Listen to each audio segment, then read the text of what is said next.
Bem, irmãos, nós geralmente a cada 3 anos a gente ensina os casais a brigar direito. Cada 3 anos em nosso encontro a gente ensina os casais a brigar direito. Porque, irmãos, olha, essas briguinhas que o pessoal tem aí, para nós não tem valor. A briga tem que ser boa.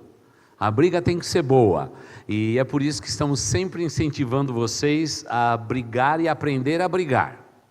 E para a gente aprender a brigar no casamento, eu vou usar o texto daqui a pouquinho, mas você tem que se lembrar da lição do sábio Salomão, lá no capítulo 4 de Eclesiastes, os versículos de 9 a 12, daqui a pouquinho vamos ler, Eclesiastes 4, de 9 a 12, aquele que fala que não é bom estarmos sozinhos.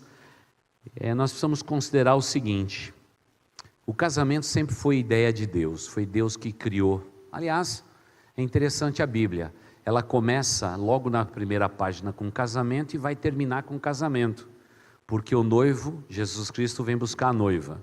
Eu acho que esse é o único livro que começa com o casamento e vai terminar com o casamento, viu, irmãos?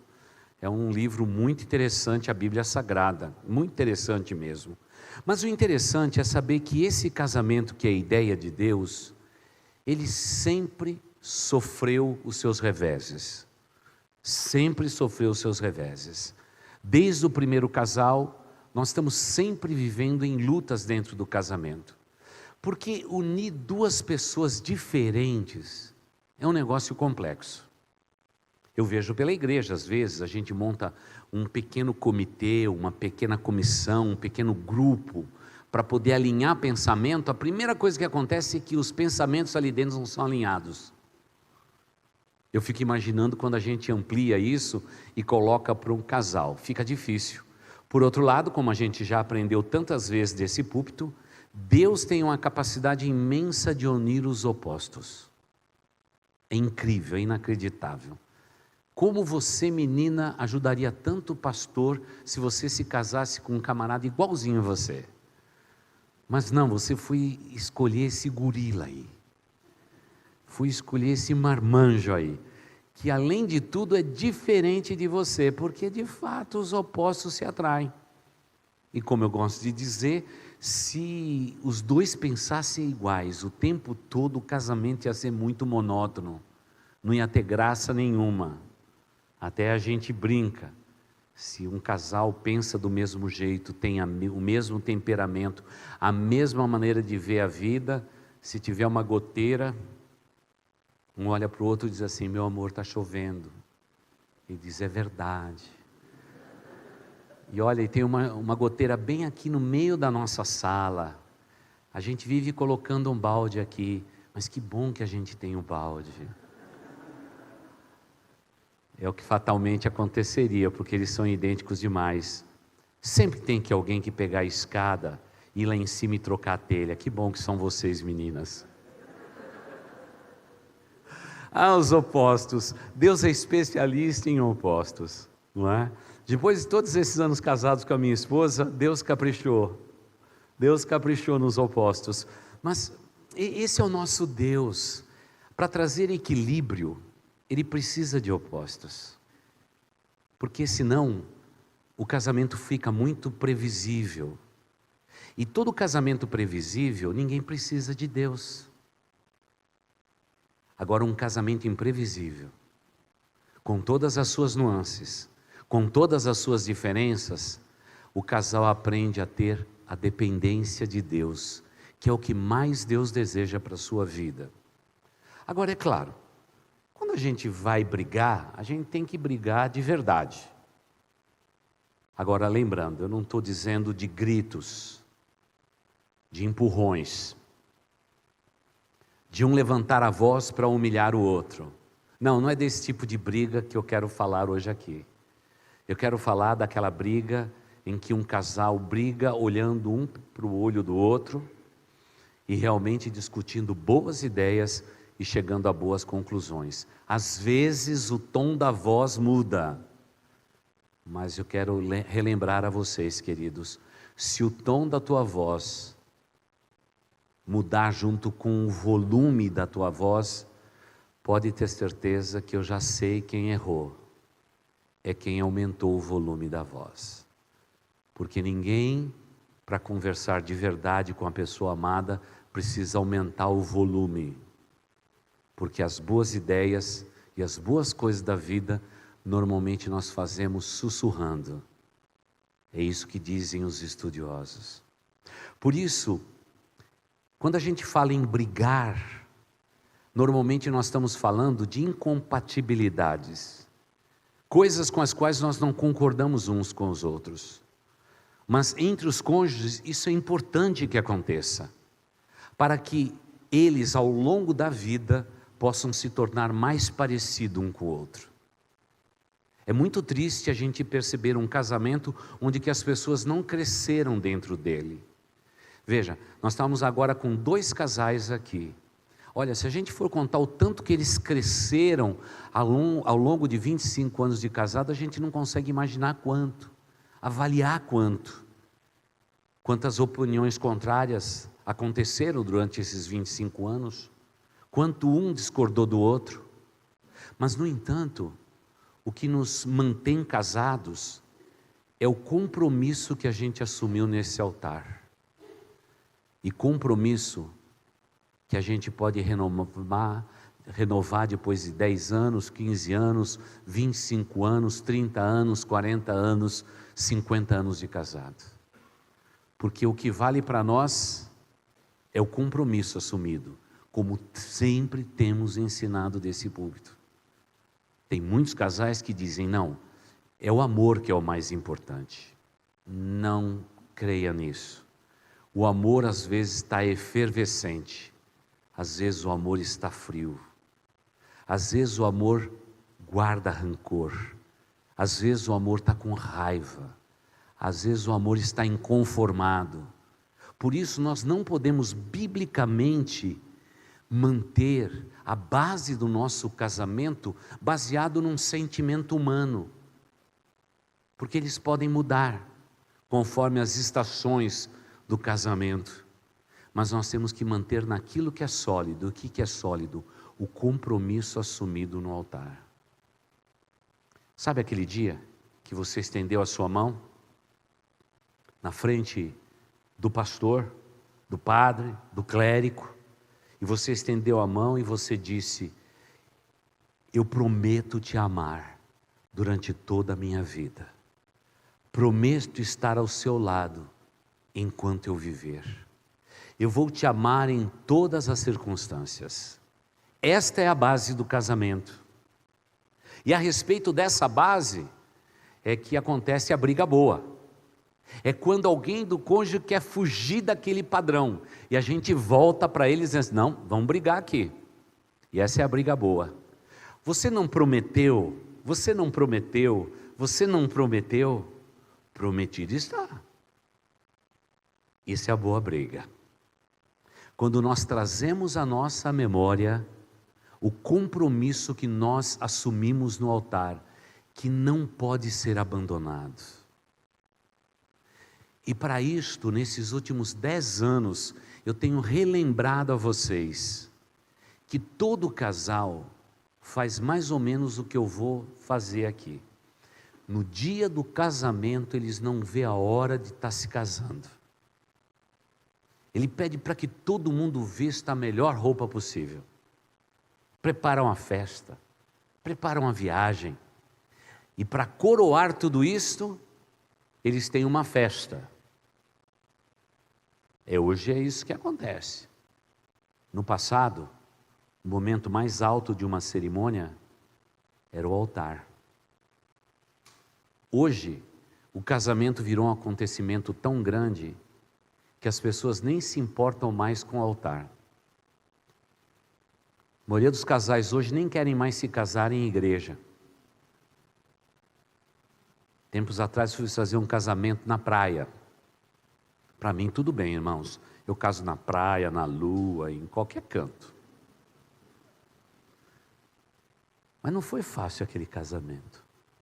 Que vento era aquele? Pobre da noiva. Ainda bem que ela tinha um véu médio, porque se tivesse um daqueles longos, ia ser uma tristeza. Ninguém conseguiria segurar papel, esboço e tudo mais. Uma loucura, porque deu um pé de vento naquela hora, mas bem na hora do casamento. Quando eles voltaram de lua de mel, disseram assim: pastor, a gente devia ter casado na igreja, né, pastor? Eu falei: eu sei, vocês vivem inventando casar aqui, casar colar e tudo mais, mas porque o mundo mudou, o casamento virou um grande acontecimento. Às vezes eu vejo jovens casais se preocupando quem vai convidar para a sua festa. E ela diz: minha lista tem 300 pessoas. Ele diz: a minha tem 250. Aí eu fico imaginando um casamento nessa proporção, não é? E pior não é isso. Pior é fazer o casamento para alguém sempre reclamado que não foi bem servido. Por isso eu já sou logo pelo favor do seguinte: marca numa churrascaria, você dá o bolo, faz um preço bem convidativo e quem te ama vai estar lá, quem não te ama não vai estar lá. Pode esquecer. Pode esquecer. E ninguém vai reclamar. E cada um paga a sua. O que é realmente um efeito econômico fabuloso, fabuloso. Claro que eu sei que tem pais afortunados e você não vê a hora de fazer o casamento do seu filho e da sua filha. Pode pagar? Vamos lá, vamos fazer, mas por favor me convide. E aí parece que o altar ficou longe. E eu temo no meu coração que talvez vocês não tenham voltado ao altar. Porque a gente tem que lutar por aquilo que foi dito no altar. Normalmente a gente traz as testemunhas, o pastor está lá para celebrar, mas o tempo vai passando, a gente se esquece do altar. O altar vai ficando uma coisa muito distante. Aquele genuflexório, aquele lugar onde vocês se ajoelharam para pedir a bênção de Deus, vai ficando longe. E a gente fica brigando por aquilo que está na periferia do púlpito, e não naquilo que está no altar, onde a palavra de Deus foi aberta, lida e conservada no coração de vocês. Porque a boa briga do casamento é aquela que a gente luta por aquilo que a gente se comprometeu no altar de Deus. Essa é a boa briga. Mas o que nós temos feito hoje? A gente tem dado as costas para o altar, estamos brigando por coisas, estamos brigando por filhos, estamos brigando por parentes, estamos brigando por causa de sociedade, de dinheiro, de falta de dinheiro, e cada vez mais nós estamos distantes daquele ponto, onde a boa briga tem que acontecer, onde que, olhando nos olhos do nosso cônjuge, nós vamos poder dizer: você decidiu me amar. Você decidiu estar ao meu lado por toda a minha vida. Você decidiu ser por mim só enquanto eu vivesse. Você se comprometeu. Mas parece que hoje o altar não tem mais valor. Tanto é que a gente faz casamento em qualquer lugar. Porque no fundo, a gente quer correr do altar. E aí, quando a gente foge do altar, a gente começa a brigar um com o outro. E como sempre digo, ao invés de você tirar o melhor que o teu cônjuge tem para te oferecer, você acaba tirando o pior que ele tem para te oferecer. Porque as brigas são humanas. É volume alterado de voz. É colocar o passado em rosto. É dizer o que você deixou de fazer. E sempre tem aquela palavra: você se lembra? Irmãos, o que a gente tem que se lembrar na boa briga é do que foi dito ali. E sabe o que eu percebo? Poucos casais, depois de anos de casado, dizem para mim: qual foi o texto que o pastor pregou? Mas a cor do vestido, não estou falando da noiva, mas das testemunhas todo mundo sabe. Se ele se casou de branco, de preto ou de qualquer outra cor, todo mundo conhece, se lembra. Mas a mensagem, ela perdeu o seu valor. Por quê? Estamos distantes do púlpito. Quanto mais distantes estivermos do altar onde Deus nos uniu, estaremos lutando a briga que não é boa. Porque quando estamos lutando por aquilo que foi dito, por aquilo que está escrito na palavra de Deus, esta é a briga boa que nós temos que lutar. Dizendo sempre: foi assim que nós assumimos o compromisso. Foi assim que nós começamos a nos amar. Foi assim que nós trocamos os primeiros olhares. Foi assim que nós desejamos constituir família. Foi assim que chegaram os filhos.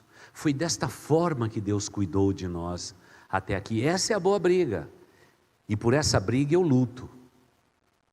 A briga do altar. A briga do altar. No tempo que eu casei, nós não tínhamos sequer dinheiro para fazer uma filmagem, porque naquele tempo era caro demais isso. Mas eu me lembro de guardar uma fita cassete com a mensagem. E ali está contida a boa briga do meu casamento com a minha esposa. Porque o que Deus colocou no coração daquele homem é, na verdade, a matéria-prima que eu preciso para todo o meu casamento. E essa é a boa briga, a briga do altar. Então eu preciso, nesse momento, antes de ler o texto bíblico, perguntar para você: você tem andado e voltado no altar? E lutado a boa briga que Deus nos ensinou naquele dia? Os compromissos ali assumidos? Os votos ali tomados? Ou quem sabe ao longo do teu casamento você tem andado distante do altar? Eu queria convidar vocês todos a voltar ao altar nesta noite. Porque a boa briga, a gente luta é aqui, ao redor do altar.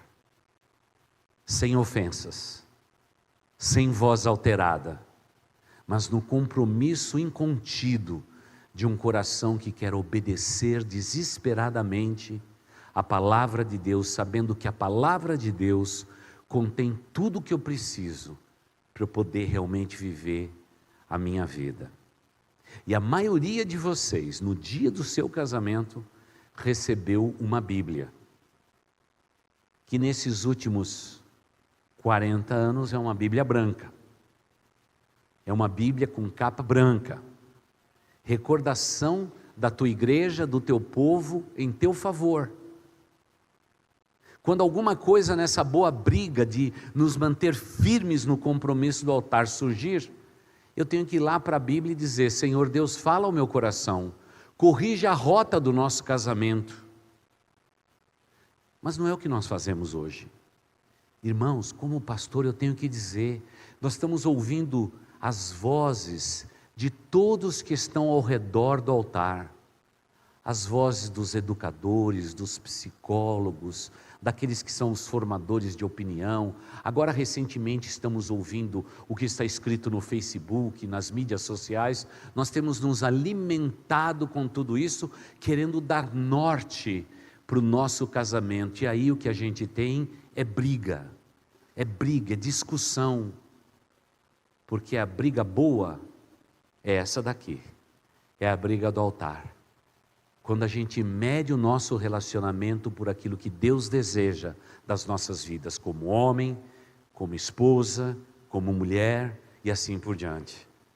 Agora, quanto mais distantes nós estivermos do altar, pode ter certeza que o engano será fatal. Nós estaremos lutando um contra o outro. E, irmãos, casamento não é um ringue de boxe, onde a gente está tentando ganhar do outro. Deus nos chamou para vencermos juntos. Deus nos chamou para tirar as luvas, nos rendermos uns aos outros, dentro do casamento, e buscarmos acima de tudo, o bem de quem eu amo. Porque quando eu busco o interesse de quem eu amo, nós dois somos felizes. O sábio Salomão, ele escreveu assim em Eclesiastes capítulo 4, os versículos de 9 a 12. É melhor ter a companhia do que estar sozinho, porque maior é a recompensa do trabalho de duas pessoas. Se um cair, o amigo pode ajudá-lo a levantar-se, mas pobre do homem que cai e não tem quem o ajuda a levantar-se. E se dois dormirem juntos, vão manter-se aquecidos. Como, porém, manter-se aquecido sozinho? Um homem sozinho pode ser vencido, mas dois conseguem defender-se. Um cordão de 3 dobras não se rompe com facilidade. Amém. Queridos irmãos, é o sábio Salomão falando. Depois de dizer que tudo é vaidade nesse mundo, ele diz: é recompensador termos alguém ao nosso lado. E agora eu gostaria que você pensasse no seu cônjuge, por favor. Eu quero que você pense na recompensa que Deus já tem te dado, só de você estar ao lado deste homem e desta mulher. Se na conta de recompensa há déficit, alguma coisa está errada. Vocês provavelmente estão distantes do púlpito, do altar e lutando um com o outro. Mas se vocês estiverem unidos nesse propósito, vocês jamais estarão sozinhos, os dois estarão lutando pelos mesmos valores. Está escrito aqui no texto que dá trabalho estar casado, estar perto de alguém, dá trabalho. Deixa eu falar para vocês, meninas, vocês dão trabalho. Vocês dão trabalho. Agora não precisa rir com o cantinho da boca, menino, porque rapazes, vocês dão trabalho. Não é fácil, viu? Essa mulher está casada com você. Você dá um bocado de trabalho. Mas Deus disse que haveria trabalho. Mas Ele disse que o trabalho de 2 pessoas unidas chega a um objetivo melhor e maior. Então não pode cada um lutar a sua própria luta. Vocês dois têm que lutar uma só luta. A luta do altar. Você se lembra daquele dia que você se comprometeu a estar sempre ao lado dela? Eu sei que alguns dizem: não, pastor, eu só casei no civil, ainda bem que eu não tive altar na minha vida. Ok, quantos de vocês só casaram no civil? Levanta a mão. Só no civil. Não tiveram cerimônia na igreja, não? Não teve? Então tá bom, só no civil. Então a partir de agora vocês têm um altar, esse aqui, tá bom? Já estou te ensinando para você não ter desculpa daqui para frente. Casou no civil, mas agora tem um altar, eu sou seu pastor. E terminando o culto, pode vir aqui à frente que eu abençoo as alianças. Pronto, está resolvido. Todo mundo vai ter um altar. Porque eu preciso de altar na minha vida, eu preciso de referências na minha vida, e eu e minha esposa lutando juntos, mesmo que o casamento dê trabalho, a gente vai chegar a bom termo, pode ter certeza disso, e a gente tem se esforçado para fazer tudo direitinho. O texto bíblico diz que se um cair, ou seja, no relacionamento a 2 sempre alguém cai, o outro vai estender a mão. Então, minha irmã, se teu marido cair, não pisa na cabeça do coitado. Na vida cristã e no altar, quando um cai, a gente estende a mão para levantar. Nós temos que ter isso na nossa vida, no nosso coração. Porque cair é alguma coisa que é humano. E principalmente quando alguém é caído, reconhece por que caiu. Esse é o momento virtuoso de um casamento. Quando existe perdão. Existindo perdão, a gente dá a mão e diz assim: pode continuar ao meu lado, para todo sempre, porque eu decidi te amar por toda a minha vida. Essas são as lições do altar. O texto bíblico segue além, dizendo que um ajudando o outro a se levantar, e aí vem uma comparação drástica: pobre é o homem que vive só, e que não se casou. Não é o sentido de pobreza, mas é o sentido de infelicidade, porque o sábio Salomão, ele está falando da felicidade de terem 2, e aí eu digo, perguntar para as meninas, quantas esposas Salomão teve?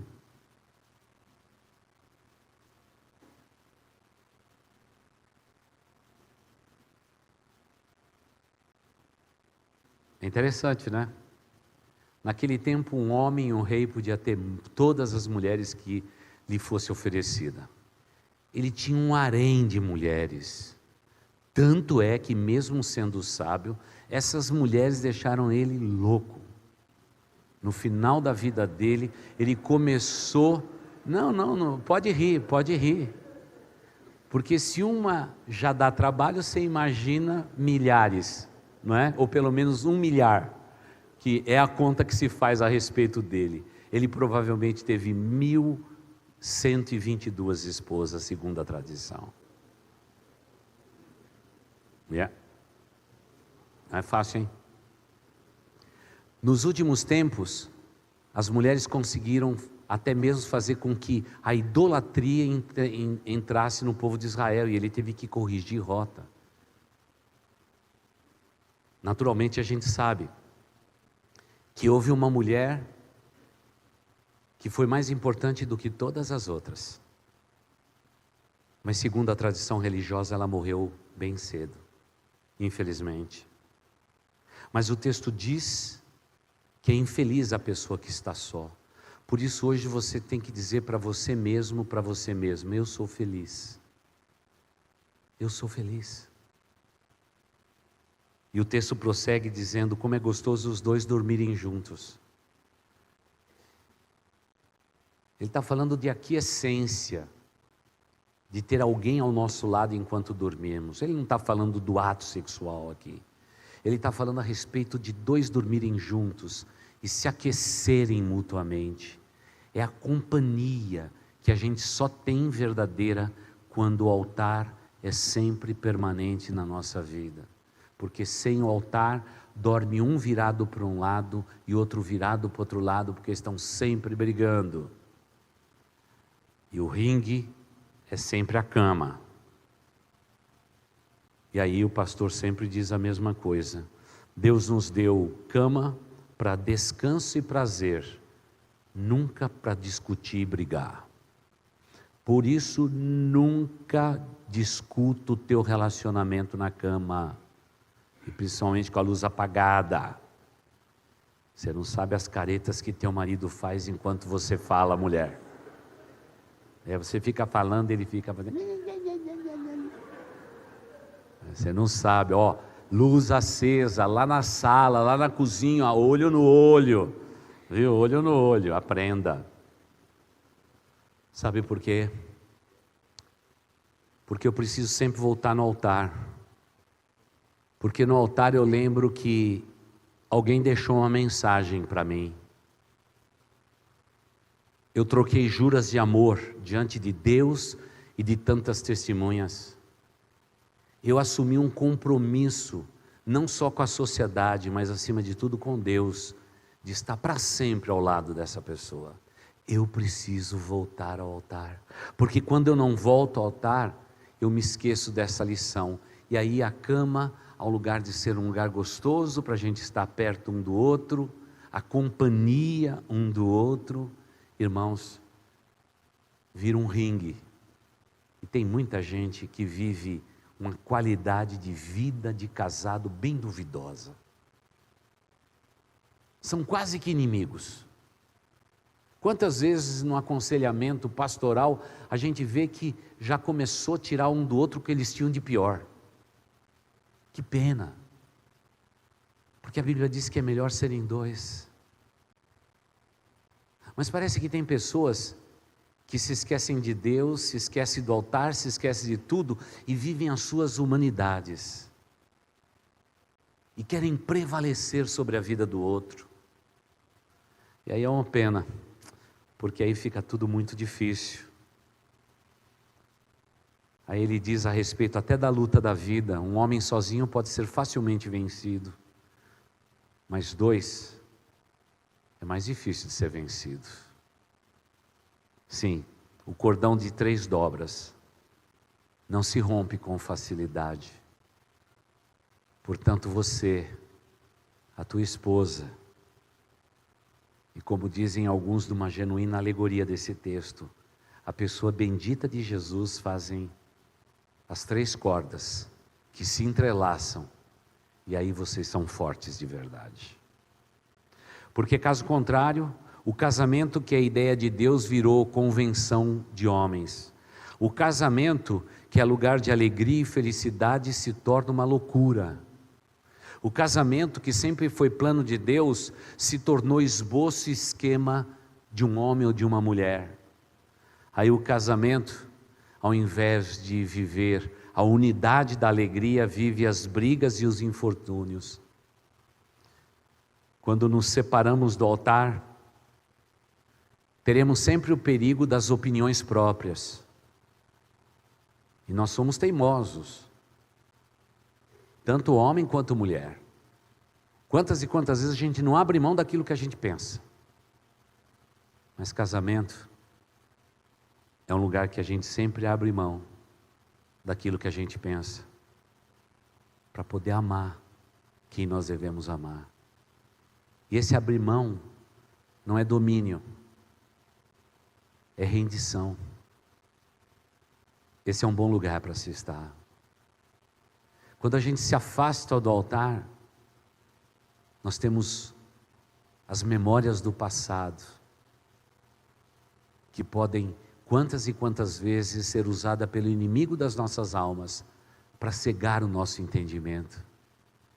Porque muitas vezes uma coisa que aconteceu lá atrás, nós estamos trazendo para sempre dentro do nosso casamento. O altar nos iguala, e o sangue de Jesus Cristo, seu Filho, nos purifica de todo o pecado. Quando nos afastamos do altar, eu preciso de usar recursos humanos, levantar a voz, manipular o meu cônjuge, dar um jeito de ele sentir ou ela sentir o que eu acho, o que eu penso, o que eu sofri, o que ele se esqueceu, o que ela se esqueceu.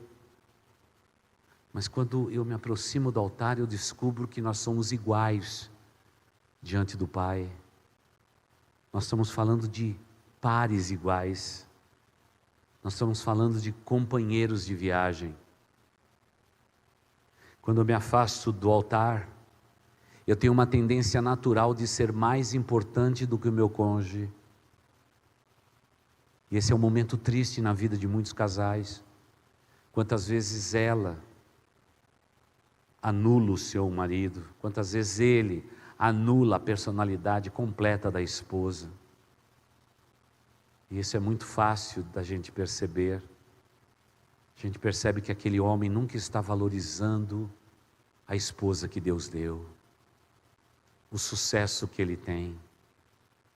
Basta uma conversa, a gente descobre que aquele homem é o Senhor do universo. A gente mal vê manuseado nos lábios dele o nome da sua pessoa amada. Como é difícil. Quando eu me afasto do altar, eu estou sujeito a muitas interferências.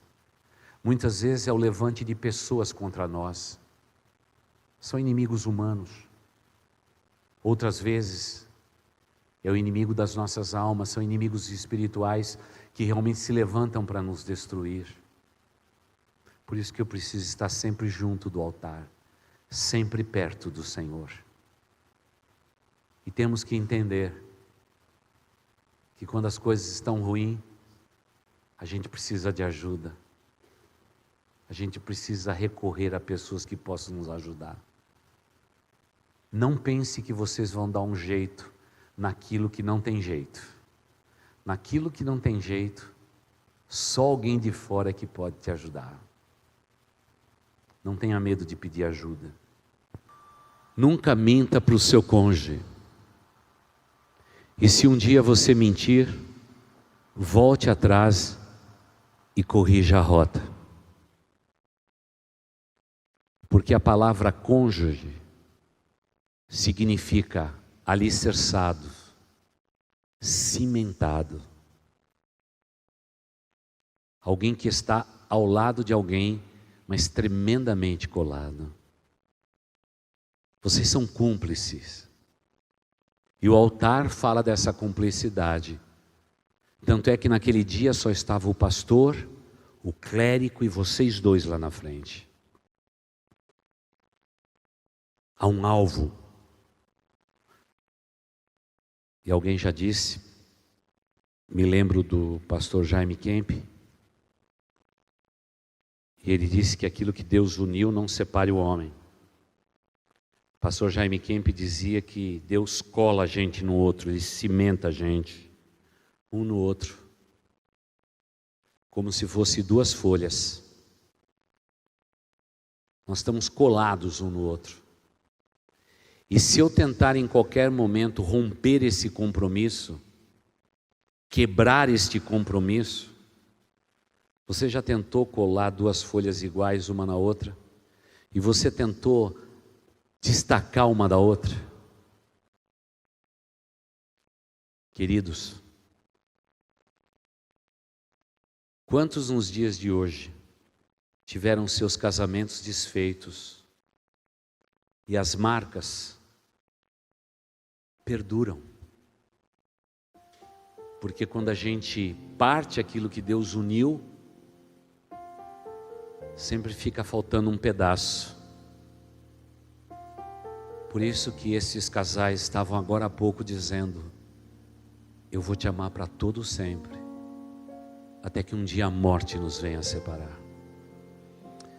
Queridos irmãos, a boa briga do casamento, ela deve ser vivida no padrão de Deus, no perímetro de Deus e no lugar onde Deus nos escolheu para nos abençoar. Naquele dia que vocês se ajoelharam, lá naquele genuflexório, palavra difícil essa, genuflexório, quando vocês se ajoelharam ali, e vocês fizeram a sua confissão de amor um ao outro, lembre-se claramente, quem colheu esses votos não foi o pastor, o clérigo, quem colheu esses votos foi o próprio Deus. Você assumiu um compromisso com Deus, e esse compromisso foi tomado no altar. Por isso, a boa briga da vida, a luta pelos valores que nós pensamos, achamos, eles têm que ser vividos com a palavra de Deus na mão e com os ensinamentos que Deus nos está sugerindo. Sabe por quê? Todo casal que se distancia do púlpito, do altar de Deus, e tem as suas ideias, e vai vivendo à margem da vontade do Pai, no meio disso tudo vem os filhos, e aí tudo fica mais complicado, porque a gente coloca no meio de um casal uma outra pessoa, e aí vocês meninas, colocam esse rapaz lá no fim da lista mesmo, porque a criança ocupa um lugar importante na vida de uma mulher. Mãe é mãe, tem jeito. E aí a gente volta para o altar, e como diz o pastor David Merck, aí fica o homem, fica a mulher e fica um filho no meio. Mas eles estão afastados do púlpito, do altar. E aí as coisas continuam ruins, se deteriorando. Aí eles têm uma feliz ideia: vamos ter mais um filho. E aí é mais um filho no meio. Aí sabe como que é sogra e sogro? Ai, vocês fazem filho bonito, tem que fazer mais. Aí vem 3, 4, 5. E aí a esposa está lá do outro lado, e o esposo aqui. No meio dos dois, aquela escadinha de filhos, e um mandando recado, quase por linguagem de sinais. E aí fica mais difícil a realidade do altar. Por isso o pastor Davi Merck nos ensinou que o homem deve voltar no altar, colocar a sua esposa do lado do coração, onde ela deve estar, e que Deus mande filhos que quiser. Esses bichinhos vão ficar daqui para lá, daqui para lá, porque o amor que eu tenho pela minha esposa é inegociável. Não tem uma criança que possa se interpor no meio dele, porque no dia que uma criança se interpor no meio deles, provavelmente eu já estou vivendo longe, longe, longe, longe do altar que pode me abençoar. Queridos casais, vamos colocar as nossas vidas no altar de Deus, porque ali a gente luta a boa briga, e se faltar alguma coisa, pode pedir a Deus, que Deus concede. Vamos alinhar os nossos filhos à nossa direita e à nossa esquerda, e quando os netos chegar, coloque eles no teu costado, assim, ó, fica aí atrás, porque vocês são a próxima geração, fiquem no seu lugar. Portanto, na minha vida, tem um lugar só para uma pessoa, é a minha esposa Marta. Uma igreja não tem o direito de estar no meio de nós dois, nunca. Meus filhos não têm o direito de estar no meio de nós, porque aquilo que Deus uniu, não os separe o quê? O homem, pode ser um homão, um hominho, um homem pequenininho, um homem gordinho, um homem bonitinho, carne da minha carne, sangue do meu sangue, não separe. E a gente coloca os filhos no lugar certo e a nossa descendência no lugar certo. E todas as vezes que a gente completar aniversário de casamento, a gente volta para o mesmo banco, da mesma praça, no mesmo jardim, e a gente dá a mão de novo para quem a gente ama, e a gente diz: você quer ficar no altar comigo para sempre? E aí, se a morte vier nos separar, nós teremos a vida eterna para vivermos juntos, porque fiel é aquele que nos prometeu, e Ele há de conceder. Por isso, eu não sei em que lugar do altar você está, como é que anda o teu relacionamento, mas eu só sei de uma coisa: quantas e quantas vezes o que esteve em jogo na minha vida foi a proximidade de mim e da minha esposa do lugar da bênção, onde Deus ordena a bênção sobre a minha vida e sobre a minha descendência.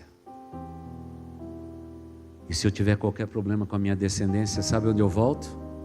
Eu volto no altar e digo assim: Pai, a ideia do casamento foi sua, esses filhos, ideia do Senhor, a gente fez, mas os filhos não são nossos, incluindo o que você carrega no seu ventre, menina. Essa criança não é tua, nem tua, meu irmão. Essa criança pertence ao Senhor. Vocês serão os mordomos para cuidar da geração que Deus há de levantar através de vocês, para a honra e para a glória de Deus. Filho está dando trabalho, volta no altar. Senhor Deus, o nosso filho está dando trabalho. E Deus diz: é verdade, aquele menino está dando trabalho mesmo, deixa que eu acerto ele ali, espera um pouquinho aí, na volta ali na esquina e na curva eu pego ele. Senhor Deus, pode pegar porque é teu, minha mão não está conseguindo mais segurar o bichinho não, mas olha, o Senhor tem uma mão grande, cuida dele, Senhor. Sabe por quê? A minha força e a tua força está no compromisso do altar. É por isso que a gente traz uma aliança na nossa mão todos os dias, para não nos deixar esquecer que um dia eu pedi a bênção do altar, e aquele que nos abençoou é fiel e justo para cumprir o que Ele nos diz na sua palavra. Portanto, eu também já sei o que está escrito na última página do livro da vida de vocês dois. Eu já li. e foram felizes para sempre. Porque até hoje eu não encontrei ninguém que vive na proximidade do altar e que não seja abençoado pelo Senhor do altar. Eu não encontro ninguém que esteja circulando ao redor do altar que não seja abençoado pelo Senhor do altar. Tanto é que o poeta disse: Senhor, mais vale um dia nos teus átrios do que 1000 outros dias em qualquer lugar da face da terra. Eu encontrei o teu altar, Senhor. Até o passarinho e até a andorinha achou um lugar para si. Eu também encontrei os teus altares, Senhor. Obrigado, Pai, porque eu decidi edificar a minha família, não na periferia do teu altar, mas eu decidi edificar a minha família no teu altar, Senhor. Vamos orar.